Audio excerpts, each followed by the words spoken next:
हमारा, ठीक है। आप सभी लोगों को मैं कुछ बताना चाहूंगी।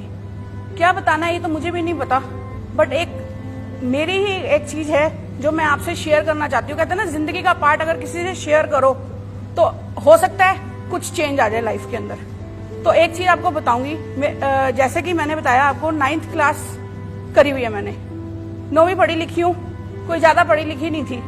तो घर वाले ना हमेशा एक ही ताना मारते थे, पता नहीं क्या करेगी। फैमिली में प्रॉब्लम्स इतनी थी कि स्टडी को छोड़ना पड़ा।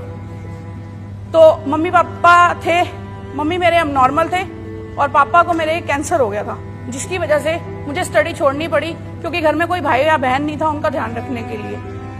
तो रिश्तेदारों ने, मेरे कजन ब्रदर हैं जो कि बहुत ही अच्छे हैं, उन्होंने मेरे को बोला कि पढ़ेगी नहीं तो क्या करेगी, क्योंकि उनके बच्चे पढ़ रहे थे। पढ़ेगी नहीं तो क्या करेगी, पढ़ाई के बिना जिंदगी नहीं है। पर मेरे को यही था कि मेरे को अपने मम्मी पापा की सेवा करनी है। तो उन्होंने मेरे से बात करनी बंद कर दी। हर कोई रिश्तेदार मेरे से बात नहीं करता था, यहाँ तक कि अपने पढ़े हुए बच्चों को भी बोलते थे कि इससे दूर रहना, तुम इसके साथ रहोगे तो तुम भी बिगड़ जाओगे। तो मैं कहती थी ठीक है, कोई बात नहीं, दूर है तो कोई बात नहीं। बट धीरे धीरे फिर मेरा मतलब पढ़ाई से बिल्कुल मन हट गया, रिश्तेदारों के घर जाना आना बंद कर दिया, उन लोगों ने मेरे से बात करनी बंद कर दी। दुख सुख में ही हम लोग सिर्फ मिलते थे, ठीक है। मैं अंदर ही अंदर बहुत कलपती थी कि शायद कहीं ये सच तो नहीं है कि मैं लाइफ में कुछ बन ही नहीं पाऊंगी। फिर शादी हुई, शादी के बाद हस्बैंड का काम मतलब बिल्कुल ऐसे था कि दाल रोटी चल जाती थी, वही बहुत था।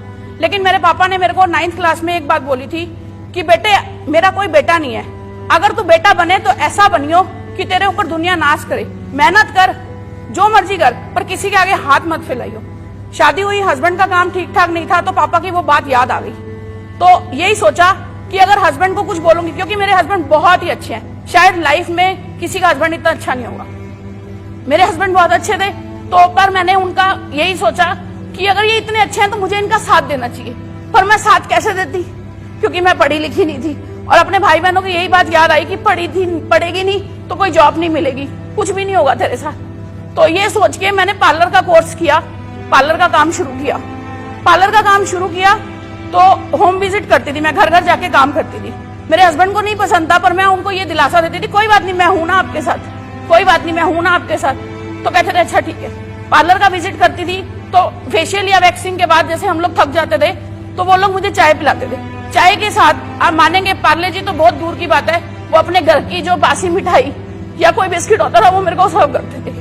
बट मैं अपने घर में किसी को नहीं बताती थी, चुपचाप आ जाती थी, क्योंकि ये जिंदगी है, जिंदगी को सर्वाइव हमें ही करना है। अगर घर में बताती तो घर वाले बोलते घर बैठ जा, पर मुझे घर नहीं बैठना था। और मैं इतना कमा लेती थी कि मतलब ठीक ठाक था, बट फिर भी मेरे ड्रीम्स पूरे नहीं हो रहे थे, क्योंकि दोनों बच्चे मेरे हो चुके थे। यही सोचती थी कि आज मैं ये पार्लर का काम कर रही हूँ, हस्बैंड का काम अभी भी ठीक नहीं है, 10 साल हो चुके हैं, तो ये कब तक चलेगा। तो एक दिन हमारे ग्रेट लीडर हैं संजय शर्मा जी और भारती मैम, जो मेरे घर आए और उन्होंने मेरे को मोदी केयर के बारे में बताया। मोदी केयर के बारे में बताया तो मुझे उसके प्रोडक्ट अच्छे लगे, क्योंकि क्या है, साबुन, सरफ, पेस्ट, तेल, अगर इन प्रोडक्ट से हम अपने घर का राशन भी अगर फ्री डाल लेते हैं तो वो भी बहुत बड़ी बात है। लेकिन उससे मैंने ये सोचा कि सामान ही तो दिखा रहे हैं, यूज करके देखती हूँ, अच्छा लगेगा तो आगे कर लेंगे। प्रोडक्ट यूज किए, प्रोडक्ट की क्वालिटी बहुत अच्छी थी, प्रोडक्ट की रेंज बहुत अच्छी थी। ये सब सोच के मोदी केयर ज्वाइन कर लिया। ज्वाइन करने के बाद फर्स्ट इवेंट अटेंड किया, अर्बन कलर की ट्रेनिंग थी हमारी। वो इवेंट अटेंड करने के बाद मैं ऐसी एक्टिव हुई कि मैं 2 फॉरेन ट्रिप क्वालिफाई कर चुकी हूँ और 4 या 5 डोमेस्टिक ट्रिप भी क्वालिफाई कर चुकी हूँ। और इस साल मेरी गाड़ी आ जाएगी, 70,000 की अर्निंग है।